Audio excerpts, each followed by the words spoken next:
Hi there. Welcome to my very first vlog ever. This is a video that has been quite a few years in the making. I'd reckon 4 or 5, in which I've gone back and forth on whether to make it or not, and generally ending with me deciding not to make it ultimately because I'm not really the type of person to put myself forward in that way. Quite uncomfortable doing it, but it's something I've talked to a lot of friends about these topics, and not just friends, but other people in general, and how I've experienced them through the things I've lived through, the things I've learned, the things I've gained through that, my perspective, and I've been told that it's pretty unique and that it's been useful to other people, so hopefully you will find it to be so. I will say right off the bat, though, that my answers are my answers. They're not necessarily yours. They work for me. They have worked for me, generally speaking. But there's absolutely no guarantee because we are all different. We all experience these things differently. We all experience life differently through the prism of our own existence. So anyway, without further ado, I'll get right to telling you my story, I suppose. I was born with, let's start there. Yeah, I was born with a rare bone disease called HME, which makes it so that my bones, I produce bone spurs in my joints. Basically, these kind of lumps of cartilage or bone that form in my joints and make it occasionally quite painful for me to bend them. I can barely walk. Well, I can walk, but it's sometimes quite painful for me. I have chronic pain every day these days. But, it's something I've grown up with. I've had numerous surgeries when I was a kid as a result of this disease. And it's the reality I know. I don't know what it's like not to have this disease, so I don't have anything to compare it to. It's just my reality. But really, the main gist of where we start is gonna be, I'd reckon, 17 years ago now. Christ. Yeah, 17 years ago, when I was 18 years old, and at a party where I met a very, very wonderful young girl, a year older than me, but I fell in love with her right then and there as soon as I saw her.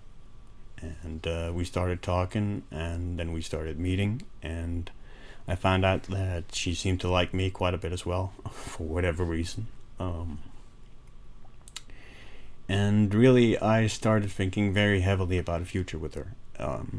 It was a very, very deep-seated love. I can't describe it otherwise, other than to say it was like a soulmate. She knew what I was thinking before I said it. I didn't even have to say it quite often. She would just pick up on it right away. And she would often tell me that I was the same way with her. It was like it just felt natural. We just fit together. There was never any argument, never any friction. And we both saw life together. So eventually she moved to, after about a year, after 8 months, I'd reckon, she moved to the States to pursue acting, not in order to become famous, but because she wanted to experience the human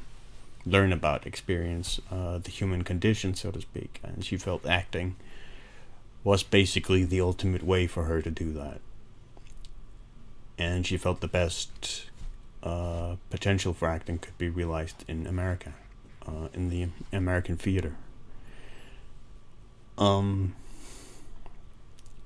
Unfortunately, sometime after that, she was murdered during a mugging, which was quite sudden, obviously, and tore my world apart. At the time, I was 19 when she died, I think, 19 or 20.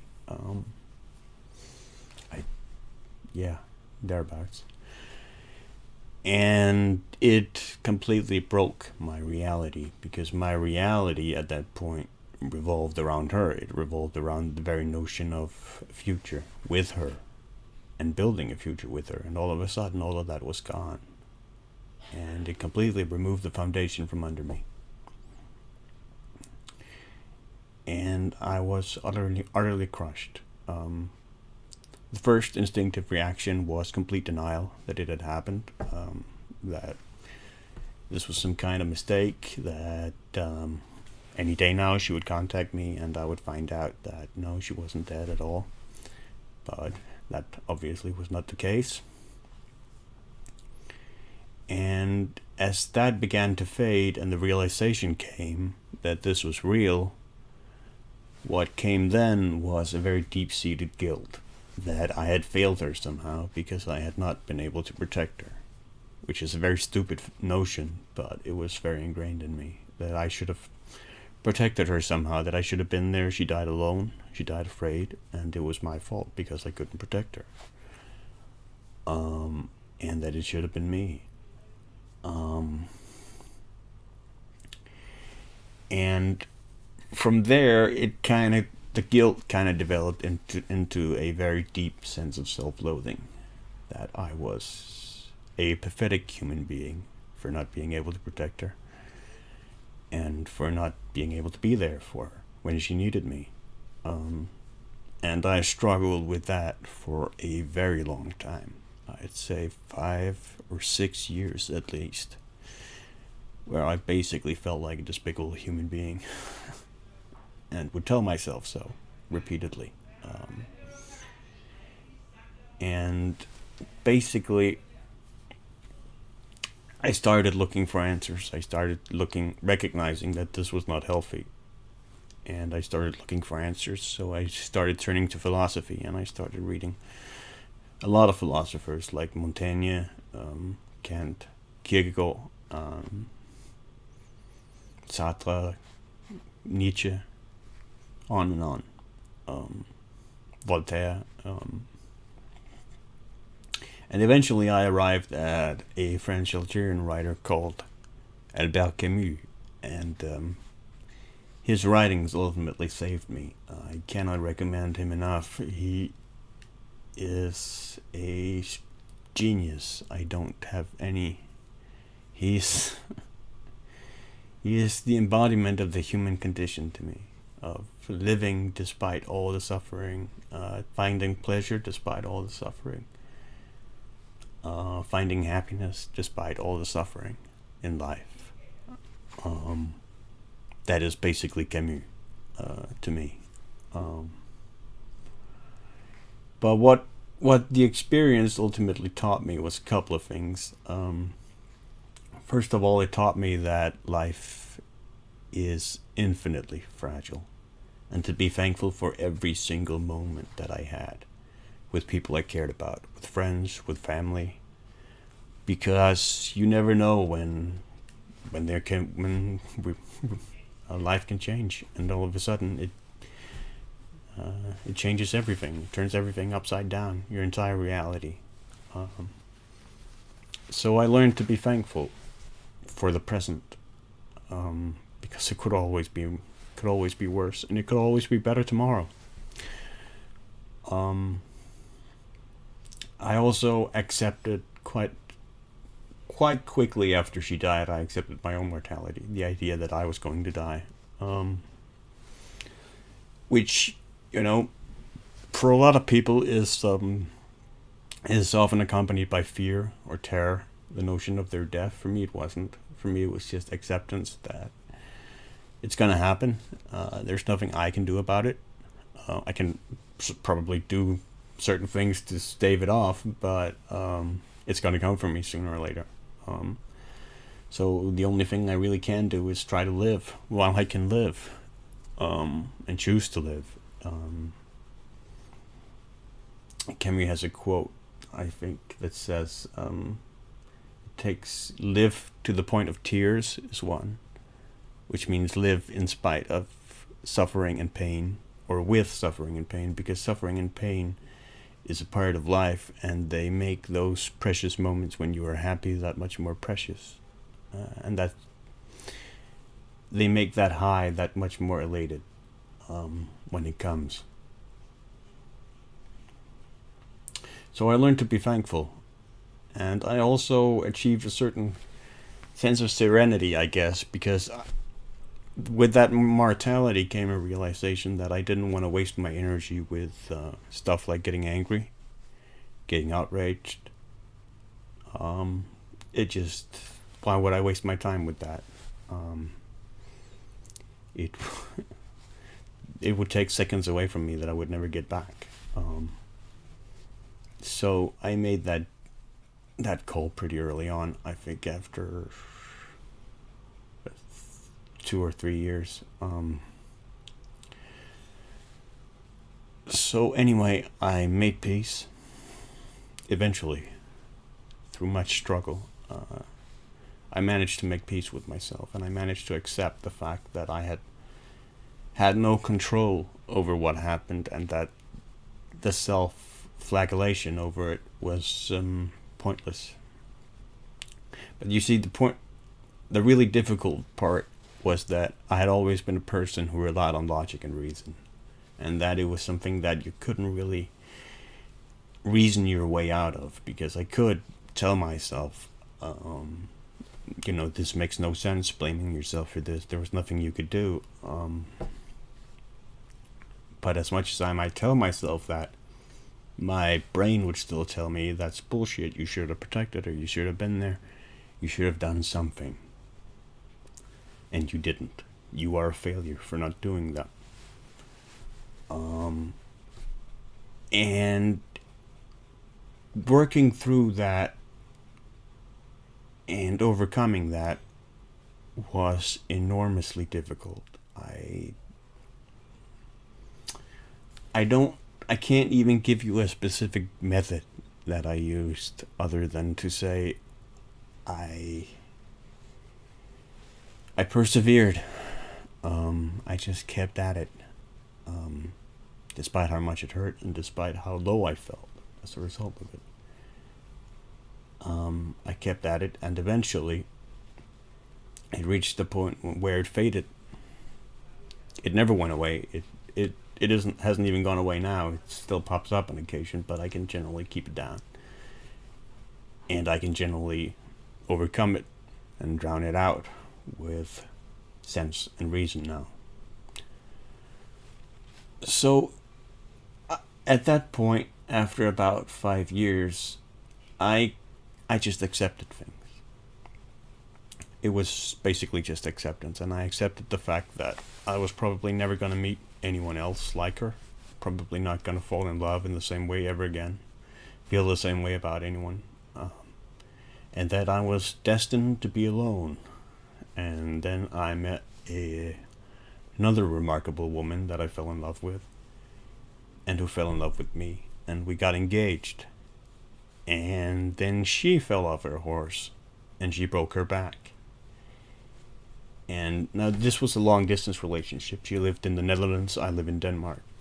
And that was really hard. And she basically shut down and shut people out in order to get through it herself and fight her way through it and fight her way back. And she did. And I am enormously amazed at what she managed to do. It's a hell of an achievement, but it did cost us the relationship. And of course, again,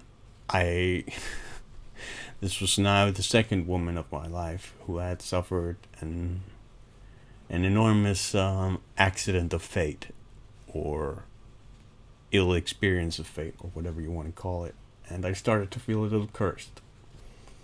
And the guilt came back, telling me that this was all my fault, that she had fallen off her horse because of me, and so on and so on. But thankfully it didn't last very long. This was also accompanied at the time, our relationship ending, with my grandfather falling ill. And my grandfather was very much a huge parental figure in my life. He was basically the moral compass of our family.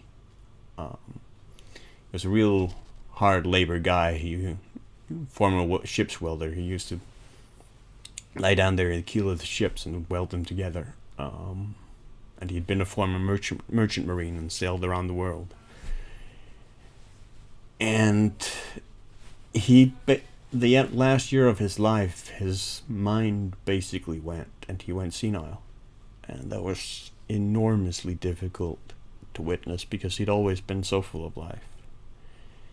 And I remember the last couple of days he was alive, there was an instant at the hospital where I had to, he had to have assisted oxygen with an oxygen mask because he didn't have the strength to breathe properly himself.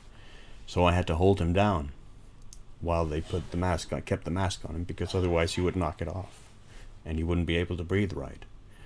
And because I'd been through the hospital system so many times, I knew how uncomfortable that mask felt. I mean, I'm a pretty calm guy. It takes a lot to shake me, especially in hospitals. But one of the few times in my life I've panicked was when I woke up from anesthetics and found one of those masks on my face. I felt like I couldn't breathe and that it was choking me. And I just couldn't get it off fast enough. So I knew how he felt. But I had to keep him down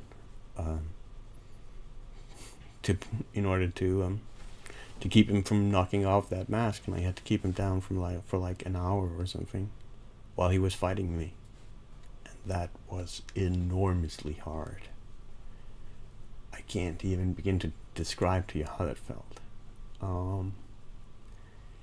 But again,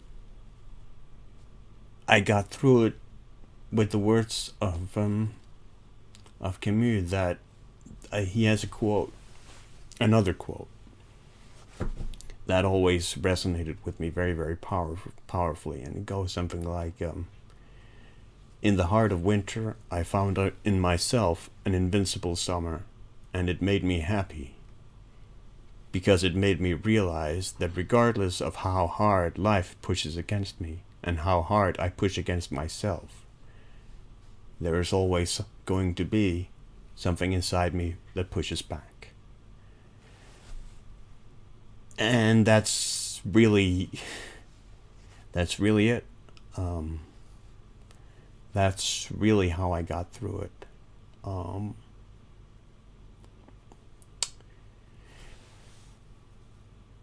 And from there on, it's been pretty steady, I'd say. There hasn't been too many valleys from there. There have been some rough patches, but such is life. There's also been some pretty nice peaks. And I'm in a good place now, with a pretty amazing girlfriend whom I love just as passionately as I've loved any other woman in my life. So that's good. So the only thing I can say to people who feel like their situation is hopeless, or that everything is encroaching on them or suffocating them, or that there's no way out, that there's no escape, that other than possibly death, there are a couple of things I want to say. The first is, life is fundamentally unfair. It will always be unfair. You can never make it fair. We have no control over life. The idea that we have any semblance of control at all is really just an illusion that we tell ourselves in order to provide comfort, because anything can happen. Tomorrow can be horrible. Tomorrow can be the best day of your life. Both things are just equally likely, probably. And there's no telling which one it's going to be. So never lose hope, because as long as you draw breath, as long as you are alive, there is always hope. There is always hope that tomorrow will be better. There is always hope that things will pick up. They may very well. They may not. But you're not going to find out if you're not alive to see it. And to face tomorrow. It takes infinitely much more courage to live.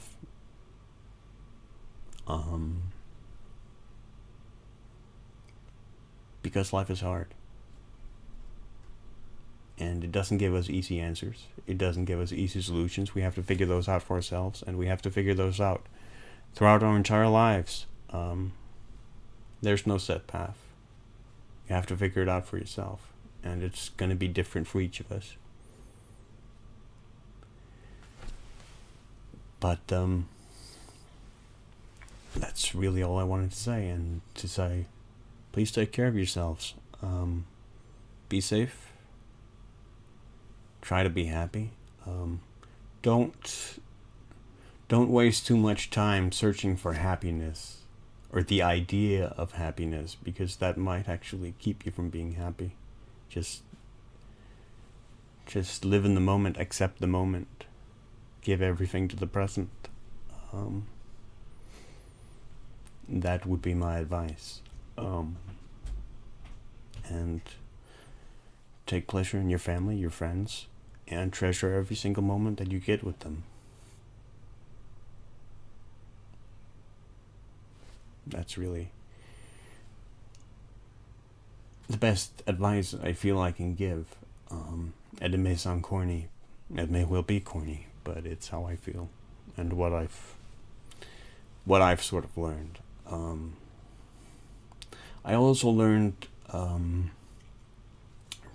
pretty early on that I found it helped me that I sort of found my purpose, because I found that my purpose was in trying to make a positive difference in the lives of the people I cared about, a force for good, if you will, in the lives of the people I cared about, and to make them happy. And since then, there's been nothing that makes me happier than when I see a friend or a loved one smile or laugh, and I know that I'm the one who made them smile or laugh. That's, to me, the greatest feeling in the world. And it makes me happy to be alive. It makes me happy to think of tomorrow and of what the days after tomorrow are going to bring. And I hope it will do the same for you. So whoever you are, whoever you want to be, whatever you want to do, good night and good luck. Peace out.